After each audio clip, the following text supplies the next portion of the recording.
नमस्ते दोस्तों, welcome to देरखास। आज की इस वीडियो में हम बात करेंगे उन बच्चों से जिन्होंने 11th और 12th में एग्रीकल्चर ले रखा है। अगर आप 11th के बच्चे हैं तो भी आपके लिए वीडियो होने वाला है, और अगर आप 12th के हैं तो स्पेशली आपके लिए वीडियो होने वाला है। आज हम ये बात करेंगे कि आप 12th क्लास में कैसे 90% प्लस स्कोर कर सकते हैं। ठीक है ना। ये हम ऐसे नहीं बोल रहे हैं, हमने इस बार रिजल्ट दिया है जब हम याद कर रहे हैं आपसे।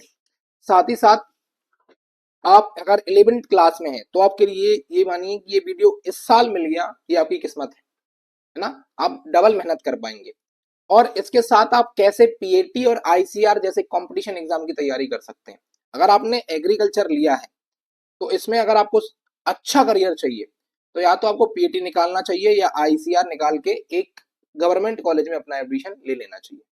बिना इसके अच्छा करियर बनेगा, मुझे पता है बनेगा, लेकिन इसको करने के बाद 101% ये श्योरिटी हो जाएगी कि बनेगा ही बनेगा। ठीक है ना। तो हम बात कर लेते हैं आगे। एक में बहुत अच्छे तरीके से हमने रोड मैप बना रखा है, इसमें आपको किसी भी प्रकार की कोई दिक्कत नहीं आएगी। साल भर बिना किसी दिक्कत के बहुत अच्छे तरीके से हम पढ़ाई करके अच्छा स्कोर कर सकेंगे। जैसे अगर हम बात करें तो वीडियो का इंट्रो में आपको दे देता हूं, आज हम क्या क्या इसके अंदर डिस्कस करने वाले हैं। सबसे पहले हम इसमें डिस्कस करने वाले हैं कि अगर आप 12th क्लास में हैं और अगर आप 11th में हैं तो भी आप इसको सीरियस लेके चलें। ये छात्र अगर हैं और आपका सपना है बोर्ड में 90% प्लस लाने का, और अगर आपका सपना नहीं भी है ना तब भी आप 90% का सपना बना लीजिए, क्योंकि अगर आप एवरेज स्टूडेंट हैं तब भी एग्रीकल्चर में 90% लाया जा सकता है। ये कोई बड़ी बात नहीं है। अगर आप सही तरीके से पढ़ाई करेंगे, गाइडेंस को फॉलो करेंगे तो 101% आप 90% ले आएंगे। ठीक है। इसके बाद साथ ही पीएटी, आईसीआर, इनमें से किसी एक एग्जाम को सिलेक्ट कर लीजिए, या तो पीएटी को या आईसीआर को, और उस पर अपना 100% फोकस रखिए। एग्जाम भी क्रैक करना चाहते हैं तो वीडियो आपके लिए क्या करेगा, रोड मैप का काम करेगा। ठीक है ना।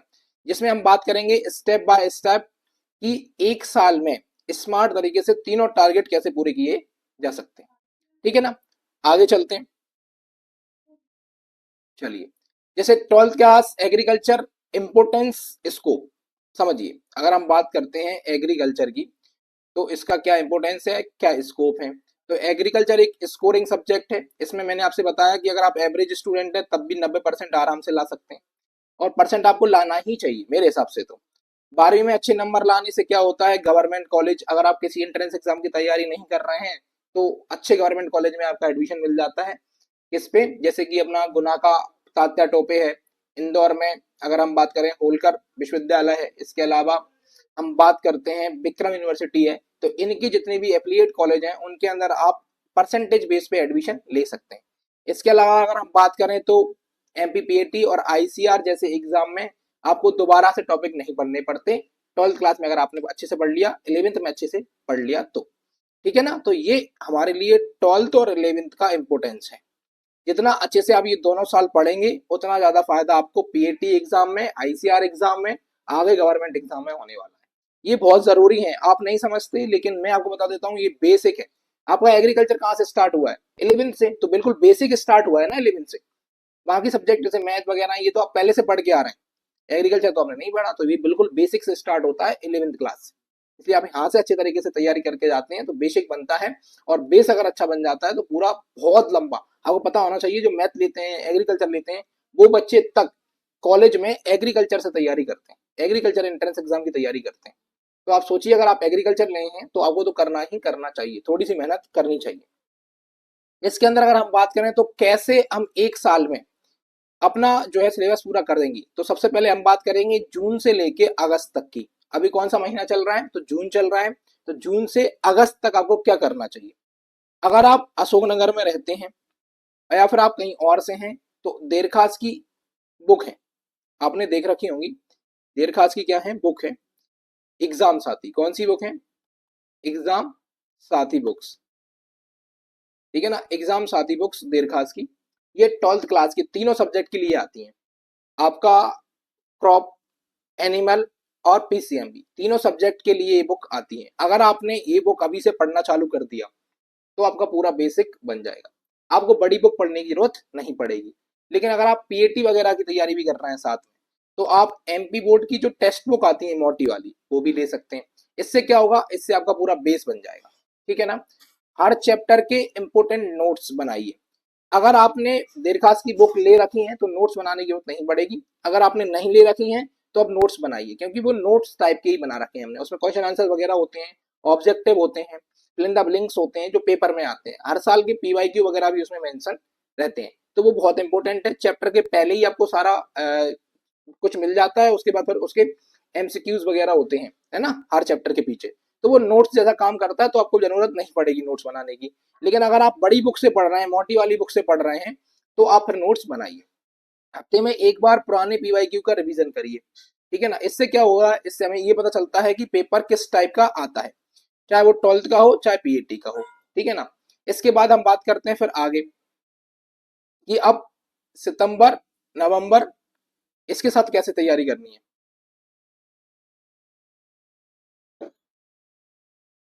ठीक है, सितंबर नवंबर में कैसे तैयारी करनी है साथ में, किस किस की साथ की तैयारी करनी है। तो देखो, बोर्ड की तैयारी करनी है, बोर्ड के साथ पीएटी की तैयारी करनी है, और एमसीक्यूज की प्रैक्टिस करनी है। बोर्ड के एमसीक्यूज भी लगाने हैं आपको, है ना, जो ऑब्जेक्टिव होते हैं, क्योंकि 28 मार्क्स का आपका क्या आता है, अकेला ऑब्जेक्टिव आता है 28 मार्क्स का, ठीक है ना, किसके अंदर, बोर्ड के अंदर। और पीएटी में तो सारे एमसीक्यूज ही होते हैं, तो इनकी प्रैक्टिस करनी है।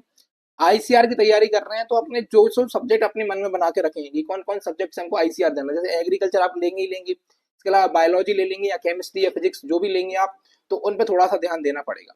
इसके अलावा आपको टाइम टेबल बनाना चाहिए। टाइम टेबल मैंने थोड़ा सा एक डेमो उसका बना के रखा है, इस वीडियो में आपको दिखाएंगे। आगे चलते हैं, ठीक है। अगर आगे चलें तो बात कर लें कि बोर्ड के लिए टेस्ट देना शुरू कर दीजिए। कब, अगर आप दिसंबर में आ जाएं, दिसंबर से जनवरी, तो आप बोर्ड एग्जाम की टेस्ट देना चालू कर दीजिए। जो भी आप कोचिंग वगैरह जाते हैं, अगर अशोकनगर में तो आप देरखास ज्वाइन करें, हमको आपको बोल रहे हैं। देरखास एक ऐसी कोचिंग है भैया जो पीएटी में पीएटी में इंट्रोड्यूस करवाई है अशोकनगर जैसे शहर को, हाँ कोई नहीं करवाता। इसके अलावा अगर आप इंदौर छोड़ दें तो कहीं पे भी आपको इसकी कोचिंग अच्छी तरीके से नहीं मिलती है, लेकिन हमने सिलेक्शन दी है। पिछले 2 साल से हम पढ़ा रहे हैं और बहुत अच्छे तरीके से हम सिलेक्शन दे रहे हैं। इस साल का भी रिजल्ट आएगा, हम आपको सिलेक्शन की वीडियो यहाँ पे डालेंगे। इसके साथ साथ अगर आप यहाँ तैयारी करते हैं तो 101% आप श्योर रहिए कि आपको अच्छी तरीके से सिलेबस, हर चीज बहुत अच्छी तरीके से कराई जाएगी, ठीक है ना। तो बोर्ड के टेस्ट देना शुरू कर दीजिए। अगर आप जिस भी कोचिंग में जाते हैं टेस्ट स्टार्ट हो जाते हैं, वो दीजिए। नहीं हो रहे हैं तो आप ऑनलाइन या जहाँ भी आपको मिल जाते हैं, पुराने पेपर मिल जाते हैं तो वो दीजिए, अगर सेल्फ स्टडी कर पाए तो। एमसीक्यूज लगाइए 16, डेली के डेली आपको 50 से 100 एमसीक्यूज सॉल्व करने हैं पीएटी और आईसीआर के लिए, है ना, क्योंकि ये आपका बिल्कुल पीक टाइम रहता है। इसके बाद हम बात करते हैं मार्च और फरवरी, फरवरी टू मार्च। अब देखिए, मार्च में आपके एग्जाम होते हैं, लास्ट फरवरी से स्टार्ट होते हैं और मार्च तक चलते हैं। तो बोर्ड के लिए तो फुल लेंथ पेपर आप दे लें स्टार्टिंग फरवरी में, 10 फरवरी तक आपको पेपर 2-4 पेपर दे के देख लेने हैं, ठीक है ना। उसके बाद अगर हम बात करें तो पीएटी और आईसीआर के 1-2 मॉक दीजिए। और अगर आप नहीं दे पा रहे हैं इसके साथ मॉक तो कोई दिक्कत नहीं है, क्योंकि अभी आपका बोर्ड रहेगा यहाँ पे पीक पे, तो आप बोर्ड की तैयारी अच्छी तरीके से करें। चलिए आगे चलते हैं। ये हमारा एक टाइम का आपका जो है एक तरीके से डेमो बना के रखा है टाइम टेबल का, तो इसको आप देख लीजिए एक बार। इस तरीके से देखो, मुझे पता है ये एग्रीकल्चर के बच्चों के लिए पॉसिबल नहीं है, फिर भी मैंने बनाया है। जो सिंसियर बच्चे हैं अगर वो फॉलो कर लेते हैं तो अच्छी बात है। अगर आप थोड़ा भी इसको कम कर देंगे तो भी चलेगा। जैसे हमने 5:30 बजे उठने का टाइम रखा है, उठते से आप थोड़ा सा रिवीजन करें, एमसीक्यूज वगैरह लगाएं। उसके बाद 8 बजे से 1 बजे तक सबके स्कूल होते हैं, स्कूल जाएं। 2 से 3 बजे अगर आप आ जाते हैं तो थोड़ा सा बोर्ड के जो नोट्स हैं आपके वो बनाएं, जो स्कूल में तैयारी चल रही है जिस टॉपिक के बारे में उसके ऊपर बात करें। जब तक स्कूल नहीं जा रहे हैं जब तक भी आप बोर्ड के जो है शॉर्ट नोट्स घर पे बना सकते हैं। 4 से 5 आप थोड़ा सा एग्रीकल्चर के जो डायग्राम्स प्रैक्टिस कर लें, ठीक है ना, बायोलॉजी के अंदर जो डायग्राम्स होते हैं वो प्रैक्टिस कर लें। इसके अलावा 7 से 8 पीवाईक्यू मॉक टेस्ट की प्रैक्टिस कर लें। 9 से 9:30 तक आपको एक रिवीजन करें। 10 तक आप सो जाएं, मोबाइल का यूज कम करें, है ना। अगर आप किसी चैनल, स्पेशल चैनल वगैरह से पढ़ रहे हैं तो फिर आप यूज कर सकते हैं, है ना। इसके अलावा संडे को एमसीक्यूज की प्रैक्टिस या फिर एक टेस्ट देना जरूरी है। तो इस तरीके से आप अपने हिसाब से टाइम टेबल बनाइए। मैं ये टाइम टेबल बिल्कुल आपके ऊपर नहीं थोप रहा हूँ, आप ऐसा बिल्कुल भी ना करें। अपने हिसाब से टाइम टेबल बना लें। अगर आप 4 घंटे भी मिनिमम डेली पढ़ते हैं तो आप ये मानिए कि बहुत है आपके लिए, स्कूल और कोचिंग छोड़ने के बाद। अगर आप बोल रहे हैं कि कोचिंग और स्कूल मिला के, तो नहीं, वो नहीं चलता है ना। चलिए, इसके अलावा हम सोर्स की बात कर लें तो बोर्ड के लिए आप क्या करेंगे, एमपी बोर्ड एग्रीकल्चर की टेक्स्ट बुक पढ़ेंगे। इसके अलावा आप देरखास की एग्जाम साथी बुक पढ़ें, तो वो कुछ नहीं पढ़ना पड़ेगा 12th क्लास के लिए। 12th में पीसीएमबी, एग्रीकल्चर और क्रॉप प्रोडक्शन, इन तीनों के लिए दीर्घास एग्जाम साथी सचिव बुक है ही नहीं, है ना। इसके अलावा सेल्फ मेड नोट्स अगर आप बना लेते हैं तो उनके बारे में पढ़ें, सिंपल पेपर ले लें, उनसे पढ़ाई करें। पीएटी में 11th और 12th की जो एग्रीकल्चर की एमसीक्यूज जो बुक होती है उनके एमसीक्यूज लगा लें, क्योंकि उसमें एमसीक्यूज आते हैं। इसके अलावा जो पुराने पेपर हैं उनकी प्रैक्टिस करें।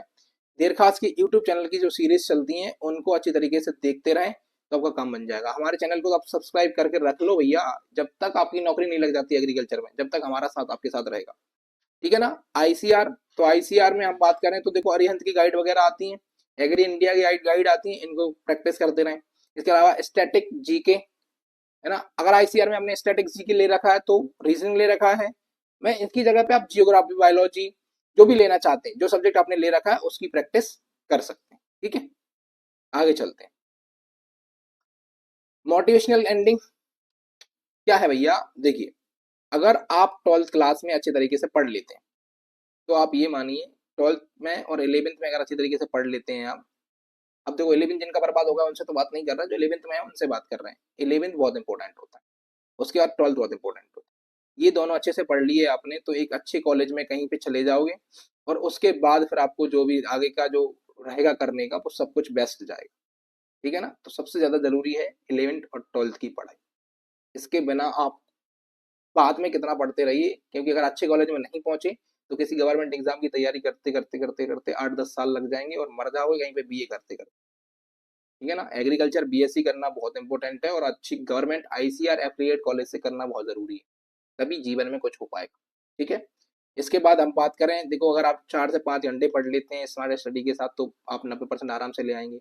पीएटी जैसे एग्जाम को टॉप कर सकते हैं, 120 नंबर ले आओ, इसमें टॉप कर जाओगे, कौन सी बड़ी बात है यार, 200 में से 120 नंबर लेना है। इसके अलावा इस चैनल पे अगर मैं आपको बात करूं तो इस चैनल को सब्सक्राइब करके रखिए, सब तरह की आपको हेल्प मिलेगी, है ना। सारी हेल्प हम यहाँ पे आपको करते रहेंगे, ठीक है। तो आज के लिए इतना ही है। अगर आपने वीडियो को अभी तक लाइक नहीं किया है तो लाइक कर दीजिए, है ना। और अगर चैनल को सब्सक्राइब नहीं किया तो सब्सक्राइब करके रखिए। मिलते हैं अपन नेक्स्ट वीडियो में।